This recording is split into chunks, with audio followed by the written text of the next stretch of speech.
Today we are discussing on the topic the Constitution of India.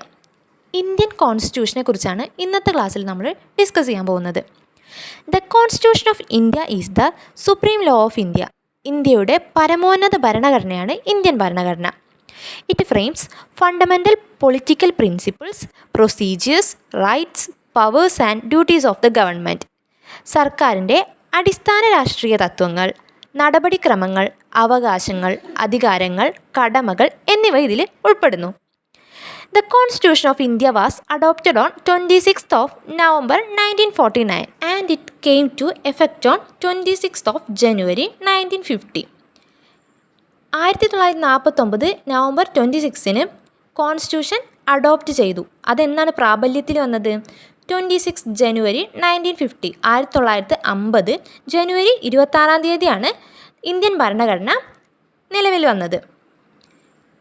Indian ഭരണഘടന നിലവിൽ വന്ന ടൈമിൽ അതിന് 22 പാർട്സും 8 ഷെഡ്യൂളും 395 ആർട്ടിക്കിൾസുമാണ് ഉണ്ടായിരുന്നത്. പക്ഷേ ഇപ്പം അത് 25 പാർട്സും 12 ഷെഡ്യൂളും 448 ആർട്ടിക്കിളും 106 അമെൻമെൻറ്റ്സും ഉണ്ട്. Doctor B.R. Ambedkar was the father of the Indian constitution.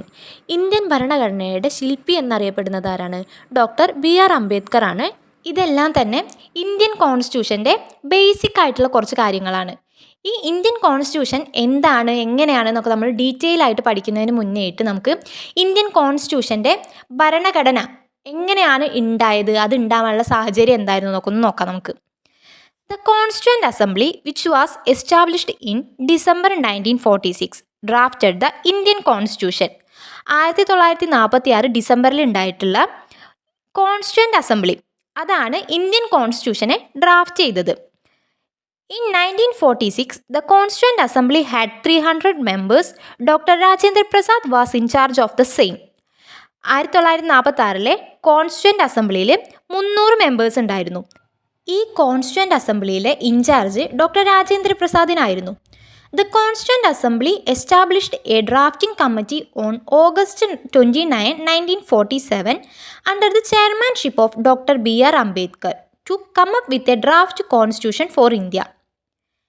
ഈ കോൺസ്റ്റിറ്റ്യൂൻ്റ് അസംബ്ലിയിൽ ഒരു ഡ്രാഫ്റ്റിംഗ് കമ്മിറ്റീനെ എസ്റ്റാബ്ലിഷ് ചെയ്തു.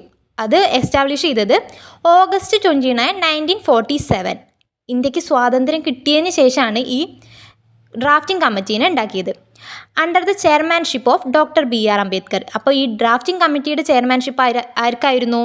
Doctor B.R. അംബേദ്കറിന്. The constituent assembly formed a number of committees to analyse and report on a variety of significant issues that needed to be addressed by the constitution. Indian constitution രൂപകൽപ്പന ചെയ്യുന്നതിന് വേണ്ടിയിട്ട് constituent assembly കുറച്ച് കമ്മിറ്റീസിനെ രൂപകൽപ്പന ചെയ്തിട്ടുണ്ടായിരുന്നു. ഈ കമ്മിറ്റീസിൻ്റെ റിപ്പോർട്ടിനെ base ചെയ്തിട്ടാണ് Indian കോൺസ്റ്റിറ്റ്യൂഷൻ്റെ ഉള്ളടക്കം ഇതായിരിക്കണം, ഇന്ത്യൻ കോൺസ്റ്റിറ്റ്യൂഷനിൽ ഇന്ന കാര്യങ്ങളാണ് പറയേണ്ടത് എന്നൊക്കെ തീരുമാനിച്ചിട്ടുള്ളത് ഈ കമ്മിറ്റീസിൻ്റെ റിപ്പോർട്ടിനെ ബേസ് ചെയ്തിട്ടാണ്.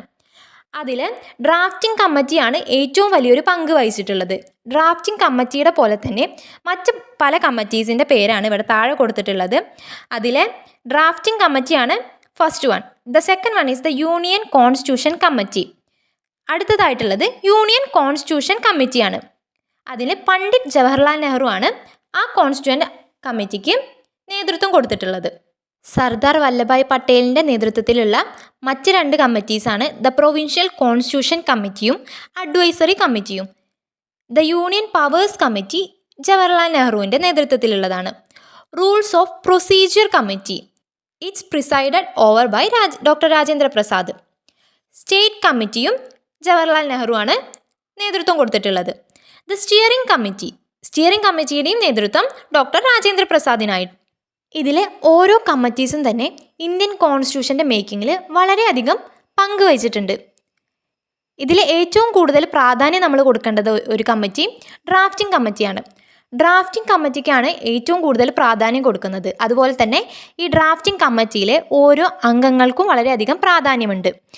ഈ ഡ്രാഫ്റ്റിംഗ് കമ്മിറ്റിയിലുള്ള മേജർ പേഴ്സൺസ് ആരൊക്കെയാണെന്ന് നമുക്കൊന്ന് നോക്കാം. The first one is doctor B.R. Ambedkar. Doctor B.R. Ambedkar ആണ് ഏറ്റവും പ്രധാന ഘടകം ഈ ഡ്രാഫ്റ്റിംഗ് കമ്മിറ്റിയിലെ.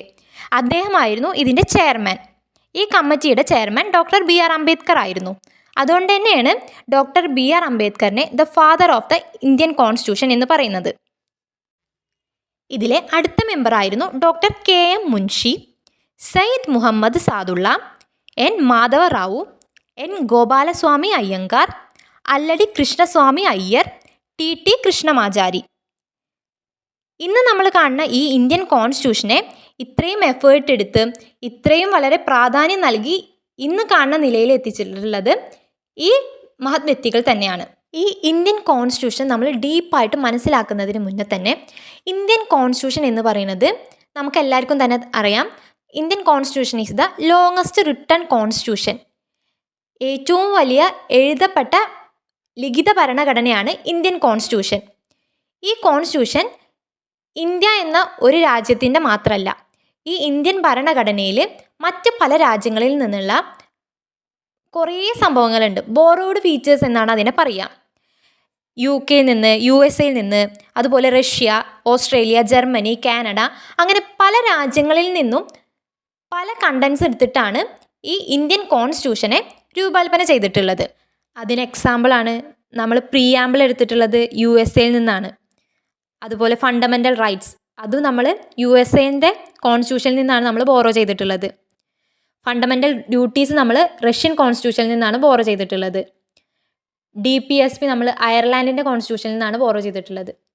അങ്ങനെ കുറേ കാര്യങ്ങൾ നമ്മൾ മറ്റ് രാജ്യങ്ങളിൽ നിന്നും കടമെടുത്തിട്ടുണ്ട്. Why Indian constitution is important? എന്തുകൊണ്ടാണ് ഇന്ത്യൻ കോൺസ്റ്റിറ്റ്യൂഷന് ഇത്ര ഇമ്പോർട്ടൻസ് കൊടുക്കുന്നത് എന്ന് ചോദിച്ചാൽ, ഇറ്റ് പ്രൊട്ടക്ട്സ് ഇൻഡിവിജ്വൽ ഫ്രീഡം. എല്ലാ വ്യക്തികളുടെയും ഇൻഡിവിജ്വൽ ആയിട്ടുള്ള സ്വാതന്ത്ര്യത്തെ പ്രൊട്ടക്റ്റ് ചെയ്യുന്നത് നമ്മുടെ ഇന്ത്യൻ കോൺസ്റ്റിറ്റ്യൂഷനാണ്. Ensures equality and justice. എല്ലാ ആളുകൾക്കും ഇക്വാലിറ്റിയും നീതിയും നടപ്പിലാക്കുന്നത് ഇന്ത്യൻ കോൺസ്റ്റിറ്റ്യൂഷനാണ്. Define the powers of government.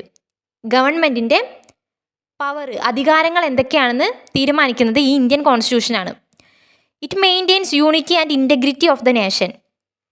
നമ്മുടെ ഈ രാജ്യത്തിൻ്റെ ഐക്യവും സമഗ്രതയൊക്കെ തീരുമാനിക്കുന്നത് ഈ ഇന്ത്യൻ കോൺസ്റ്റിറ്റ്യൂഷനാണ്. It serves as a guide for governance.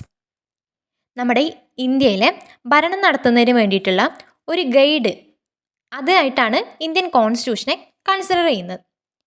ഇതെല്ലാം തന്നെ ഇന്ത്യൻ കോൺസ്റ്റിറ്റ്യൂഷൻ എന്താണ്, അതിൻ്റെ ബേസിക് കാര്യങ്ങളാണ് ഇവിടെ നമ്മൾ ചർച്ച ചെയ്തത്. ഇന്ത്യൻ കോൺസ്റ്റിറ്റ്യൂഷൻ്റെ ഡീറ്റെയിൽ അനാലിസിസ് ആയിട്ട് നമുക്ക് നെക്സ്റ്റ് വീഡിയോസിൽ കാണാം.